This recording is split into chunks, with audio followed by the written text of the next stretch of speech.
Hey y'all, it's me, Lakeisha Poole, author, speaker, and writing coach, and I'm so excited to join you for another edition of Work in Progress Wednesday.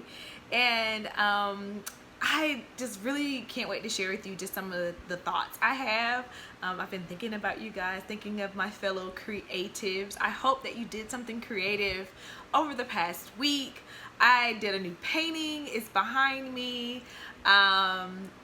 I'm just trying different things, y'all. I mean, and I love just the freeing feeling, the freedom to try something, to be a beginner, to not get it just right and not feel like I have to do everything perfectly.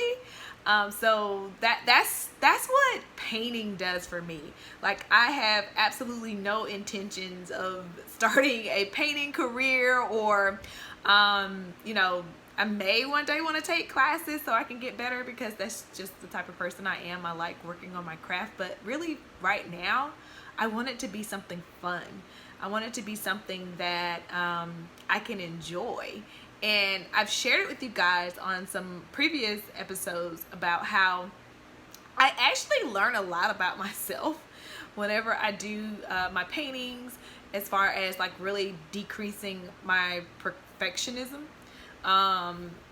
in being able to start with nothing and make something out of it.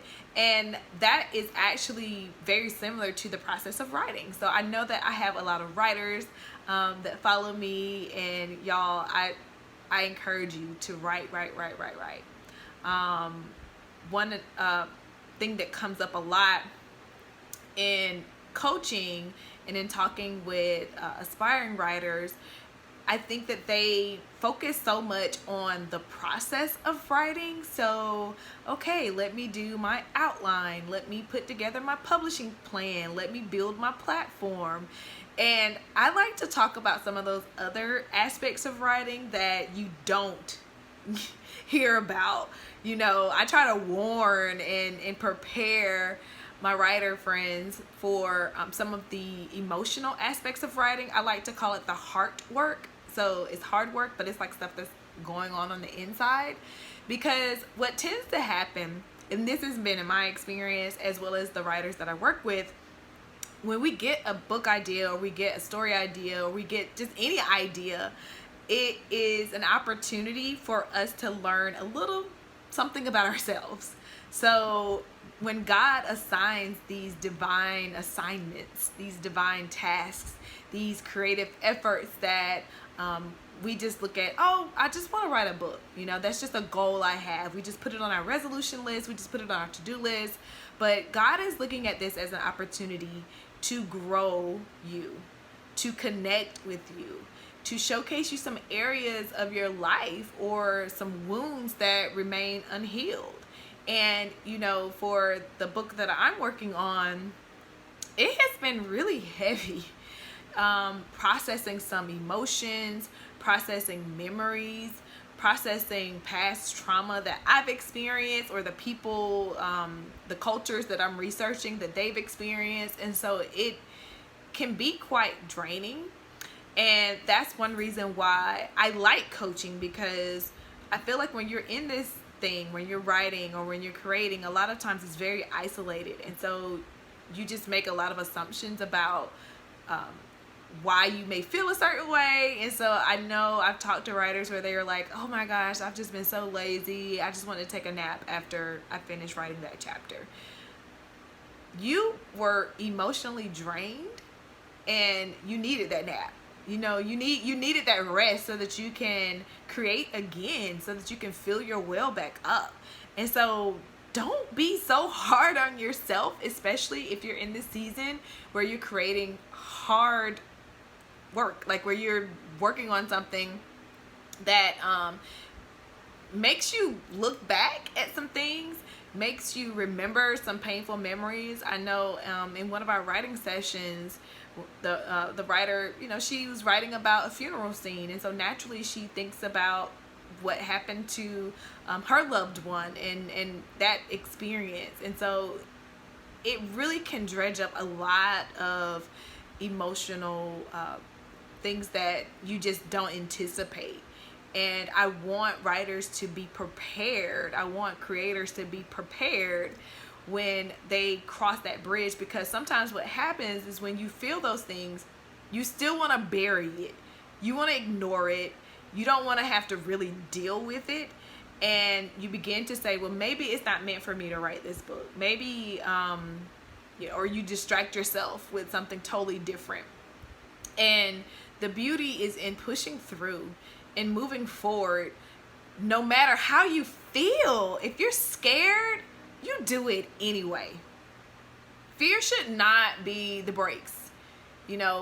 That's one thing I talk about a lot, with Faith Beats Fear, how fear now is my engine. I know when I get that sensation, when I have that feeling of fear, that means that I need to keep going. I might need to speed up, because fear really tries to keep you stuck and paralyzed. And so moving forward, despite some of those emotions, it really is an act of faith and an act of trust, because you have to realize that while, yes, you're the one behind the computer or with the pen in your hand, there's a God who is ready, willing, and able to support you throughout this creative process. We talk about how faith without works is dead. Y'all, work without faith, it's dead too. You can't do all of this on your own or in your own strength, because it really requires you to dig deep and to trust. Just the idea of having to finish a first draft or finish a book before you pitch it, before you self-publish it, like you can't. And I see a lot of people running into this issue where they want to know, is it worth it for me to write the book? And I'm like, you won't know until you write the book. Like you can't, you can't jump ahead. You can't skip these steps of writing a book and just go straight to publishing or go straight to getting the book deal, because sometimes the book idea that you had, it really doesn't fully form until you begin actually writing, until you begin being inspired by your characters or by different plots that you're coming up with. And you won't discover that while you're sitting there planning and plotting and trying to figure out the perfect path to writing your book. And so you just have to dive in, guys. And whether you are looking at writing a book or doing something creative, or even just from a career perspective, I think that all of us are required to take leaps of faith where we don't exactly know what the outcome will be, but we just trust that God's plan for us is something that will bless us and benefit others as well. And that's why it requires that hard work. God is looking at all of these experiences, all of these circumstances as opportunities to change, to cleanse, to instill desires in our heart. And I think that it all works out for the best when we give him that invitation to do so and we don't fight it. I know it's hard. I fight it a lot.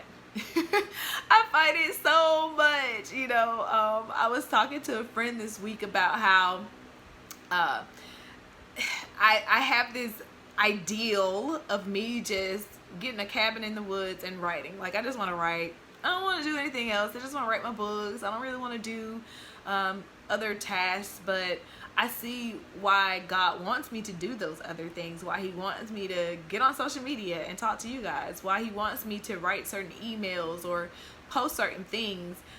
It's not just marketing. It really is him connecting me with his children, with his sons, with his daughters, who need a little inspiration, who need a little motivation.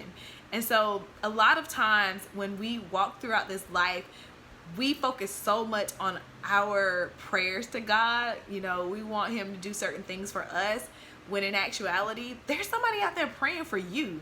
There's somebody out there who's saying, oh man, God, send me a sign. And you posted something on social media and they're like, oh, okay, this is confirmation. And so I just invite you to think bigger about your role in God's kingdom. It's not just the work that you intentionally do, the work that you want to do. A lot of times there's somebody out there praying for something and you are their solution. And that's something that I like to always share with people who want to write books, because I believe that books can be healing. I believe that stories, whether they're shared in book form or on social media, or one-on-one through podcasts, when we hear stories of redemption, of healing from people who have gone through things that are similar to us, it just gives us a sense of hope that this is possible. This is something that I can emerge from and come out better on the other side. And so never take your story for granted. Don't hide, don't shrink. Share. Now, I'm like, don't put all your business out there.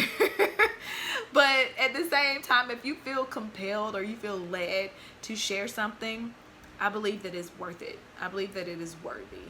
And so the work that I'm working on, it's taxing, but I believe that it's an investment in not only other people, but an investment in time, because I am finding myself in more devotional time with God to prepare for writing, to prepare for creating, because I know how heavy this topic is.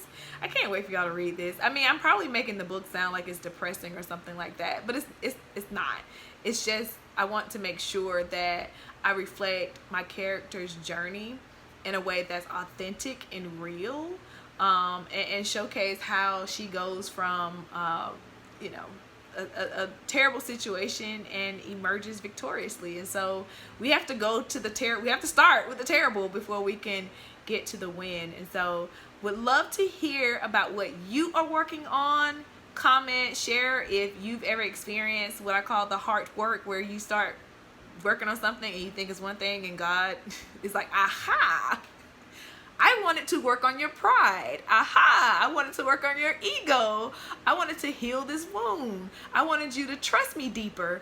And so we'd love to hear about any of your spiritual surprises that have come along as you work on your creative efforts. So that's it for today. I will see you guys next week.